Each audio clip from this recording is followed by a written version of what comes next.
Magandang hapon po. May bago pong pet si Batang Makulit. Ayan. Are you happy? Ayan. Ito po.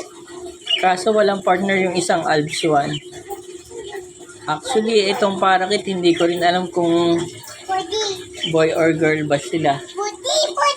Oh, birdie. Ayan na nga po, tuwan-tuwa na po si Batang Makulit sa bago niyang pet. Salamat po kay Kuya Jetro. Binigyan niya tayo ng lovebirds. Ayan.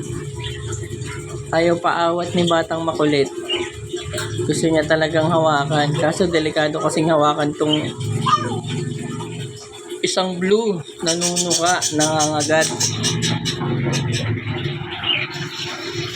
Ayan, pagkakita niya, super excited. Ayaw na niyan tigilan. Medyo maliit nga lang yung kulungan. Ililipat natin siya dun sa isang mas malaking cage. Ayan. Hindi na matahimik yung mga ibon. Tuwang-tuwa kasi si Batang Makulit eh.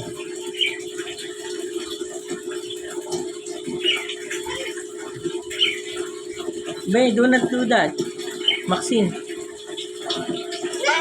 They will be afraid. Oh, ayan na. Oh. Bawal siyang... Oh, will you cry? I'm just telling you, do not do that. Because the bird will fall. Oh, ayun oh. Tingnan mo, nahulog. Oh, okay.